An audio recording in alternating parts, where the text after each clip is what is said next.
So I've been going through some old stuff. I actually found an old printed out text document from Draw version 6.0. One of my very first programs that actually used extended ASCII, so non-pixel art, to draw pictures out of like gray boxes and pipes and simple little DOS characters. Also found from a pile from middle school scribbles this, which actually you might recognize if you've taken my Udemy courses. My second Udemy course uses a comparable structure. It's obviously a long-standing structure in game programming to achieve 2D collision and tile-based stuff. And I've always been grateful how many people have been able to help follow along in that sort of journey accelerated without having to struggle with the wasted steps that I might have early on. Almost everything that we do, if you haven't gone through it yet in your life, somebody else probably has. If you've already gone through it, lots of other people are still going through it. Part of what I find interesting about finding old school stuff is this reflection that I think long ago my dad and I were just chatting about the fact that, you know, so many people when they go through their lives, like they're just like, oh, I cannot wait to get to the end of third grade, or I cannot wait to get out of middle school, or I can't wait to get out of high school, or college, or whatever it is. And that as soon as we're on the other side of it, we never think about it again, as though it's over, as though third grade has ended, as though middle school has ended. When, of course, continuously, for longer than certainly anyone alive can remember, it has been nonstop another generation and another generation just constantly piping through having those exact same experiences. That whatever experiences you've had in your past, many people are still having those experiences. Whatever experiences are in your future, again, many people have already had those. And this is actually such an important reason why we have to communicate with others who have some overlap in the line that we're on in our lives. Now, don't get me wrong, I am all about learning through experience. Gamkeeto's fundamental training approach is largely about helping make sure people are getting hands-on personal experience, including making their own mistakes to run up against and navigate their way through. But, and this is the important but, able to account for certain elements of contact with or learnings from people who've been there before. And this is where there's a few ways that we want to learn from others who've been there before we do something. Things that as someone who's not yet been through it, we can't necessarily tell. One of those is even just being able to size up, will this experience be learnable for the level I'm at?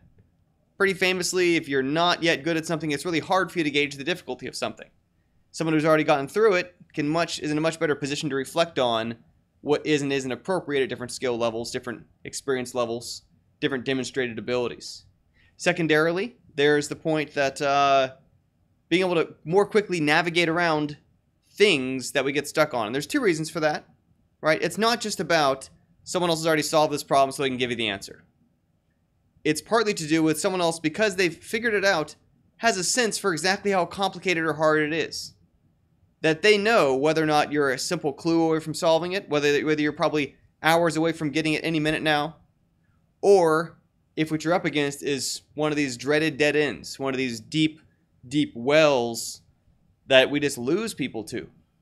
These brick walls, however many other obstacle metaphors we can use, that when people get to it, if they don't recognize that they're up against something nearly impossible, just keep banging their car against it. Again, I can't use enough metaphors to imply how ruinous this is. If you run into a problem and can't even gauge that it's impossible to even know, actually, here's 4 or 5 other options. Let's consider some workarounds so that if we don't solve this within one more week of time, we can keep pushing forward.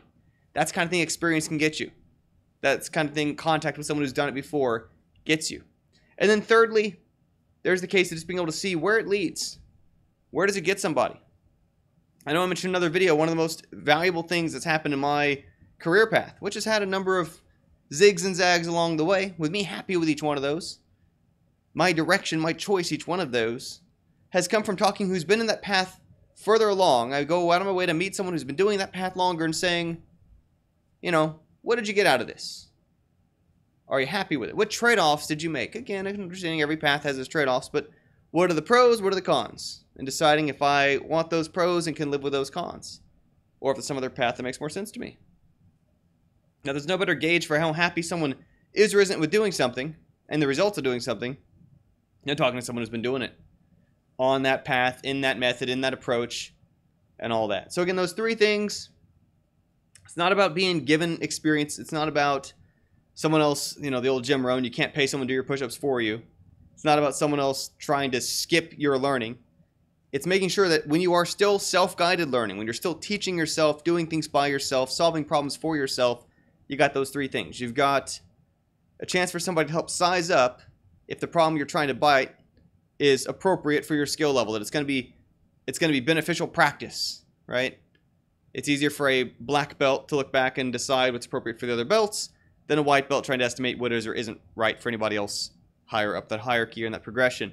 Secondarily, there's this ability to even gauge when you're on a problem whether or not it's worth finding a workaround for, or able to kind of, if needed, offer some clues as to someone who's been through it before and knows how it came out.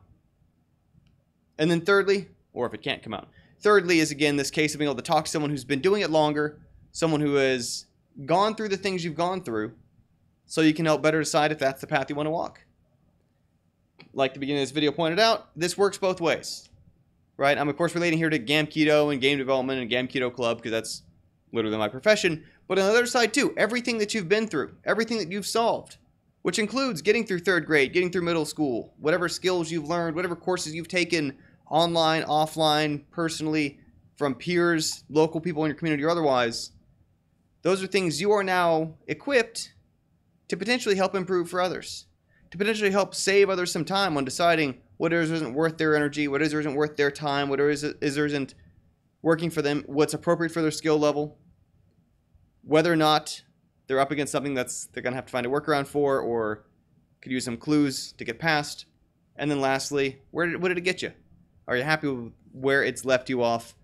And trying to find, okay, well, can you pass along those same kind of benefits in helping the progression of others to speed others along? Just like yesterday's video about beginners and being kind to them, there's a lot to be said for trying to make sure that where you've gone, if it was worth going, leave a trail.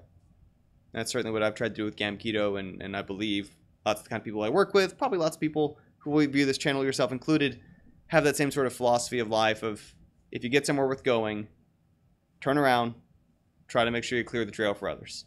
That's it for the day. Thanks always for tuning in and joining me here from my home in St. Joe, Missouri, where I'm visiting for the holidays. And yeah, have another video for y'all tomorrow. Bye for now.